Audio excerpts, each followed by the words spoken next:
What's up, Ducks and Duckettes? Trevor Thompson, the self-appointed Looney Tunes critic here, and hope you guys are enjoying us as we trudge along through, I'm going to stick with calling it Love Stinks Month, February 2021.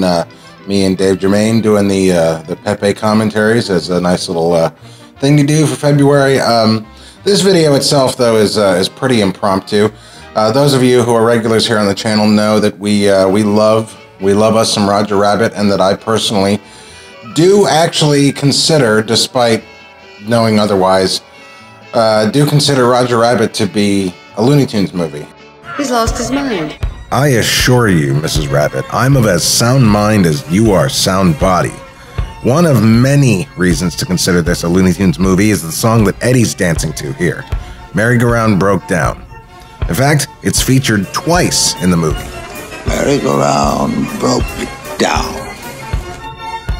Quite a loony selection for a group of drunken reprobates.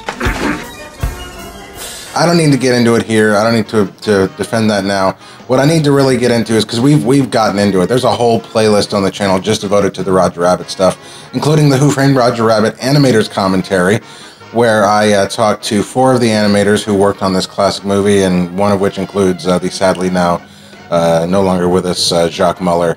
And also I spoke to Gary K. Wolfe, the true creator of Roger Rabbit, the guy who literally wrote the book on him.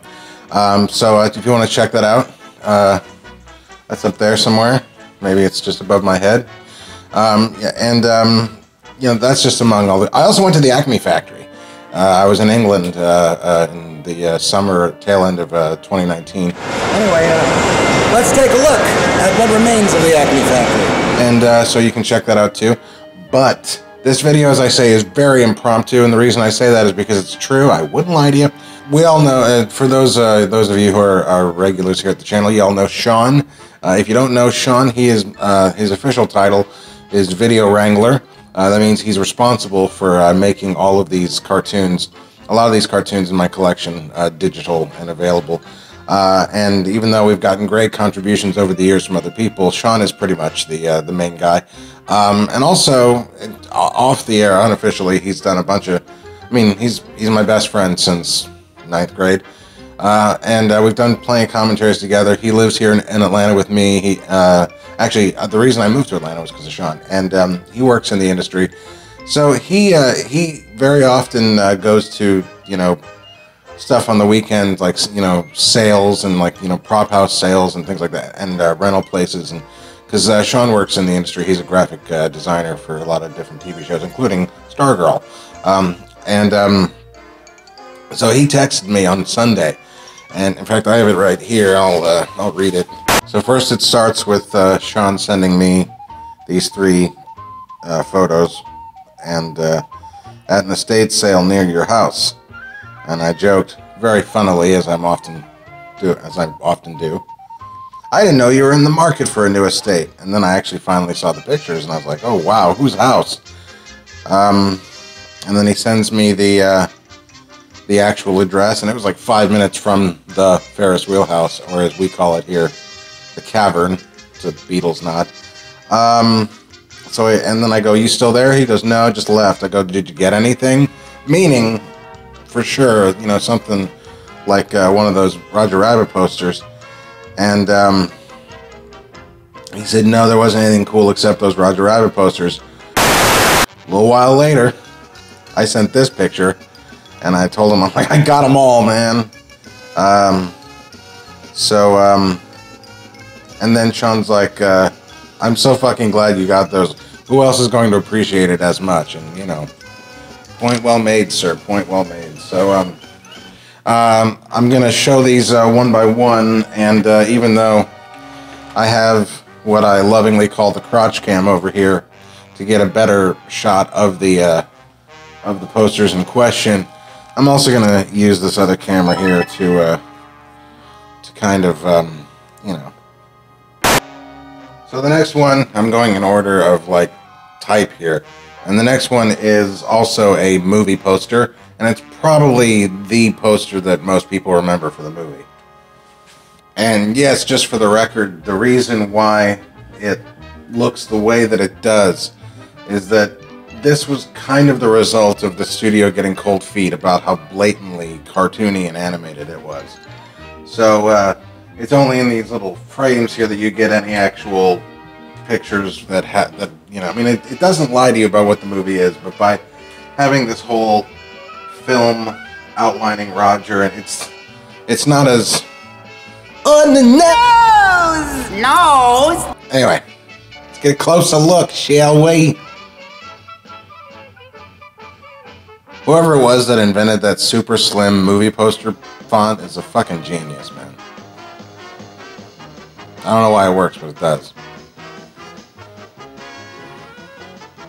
Alright, next one. So these next two are from the shorts, Roller Coaster Rabbit and Trail Mix-Up. And looking at Sean's picture here from when he was there, somebody got the Tummy Trouble poster, because it wasn't there when I got there, because you better believe if it had been, I'd have grabbed it. Anyway, let's get a closer look, shall we? And yeah, and I've always loved this too. They keep the maroon cartoon continuity going. Something I never understood about Baby Herman here, you know, it's supposed to be the poster for the cartoon itself, the maroon cartoon, that's why the logo's there, but they have this little one eyebrow curl like he's sort of sinister and like the Baby Herman in off camera, you know, that whole joke, and it's not that Baby Herman, and it doesn't really make a lot of sense to me.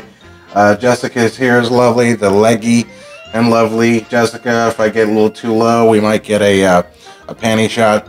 By the way, the internet seems to think that nobody knows who animated Jessica's Naughty Bits in the original movie, and that's not true. We do. We did the animator's commentary, and we interviewed animator Colin White, and he talked all about it, and you can hear about it up here.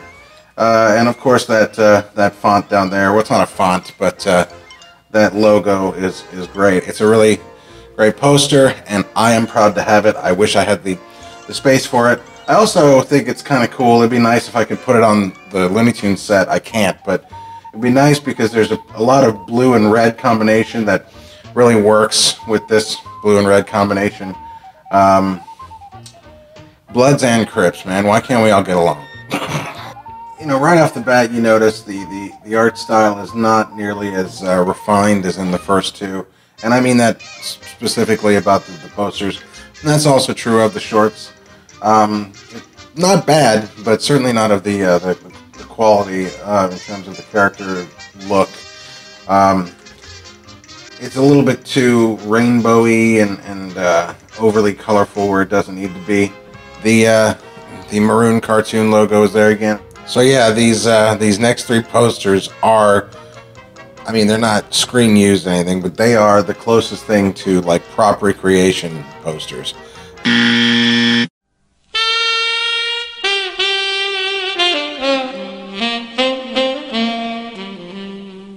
All the scenes in R.K. Maroon's office, you see these other fictional shorts that Roger and Baby Herman have done for Maroon.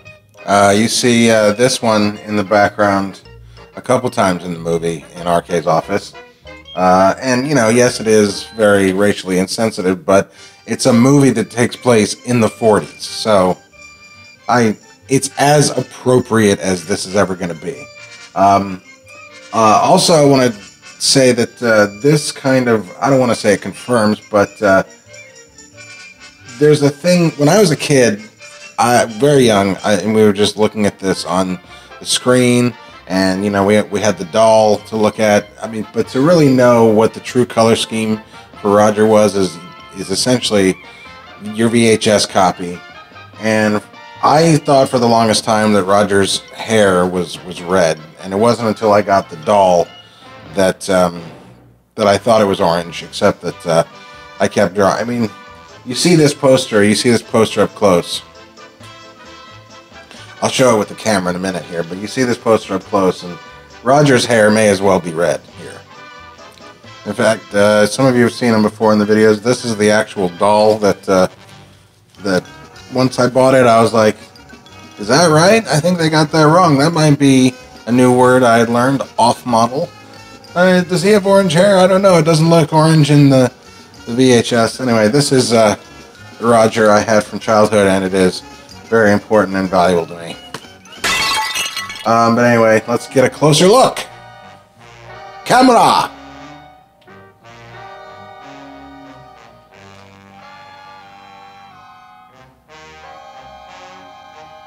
And this is the last one, as seen here in the movie, and it's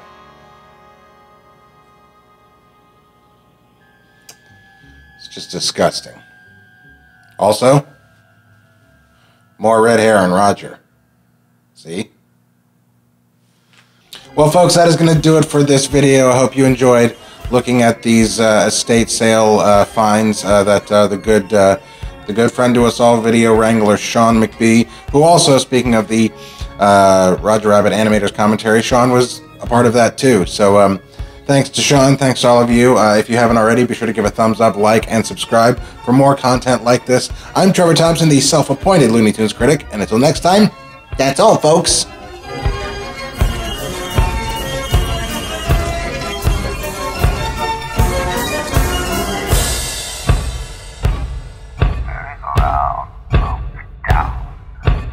Roger is his name. Laughter is his game. Come on, you dope. I'm tired, bro, from watching go insane.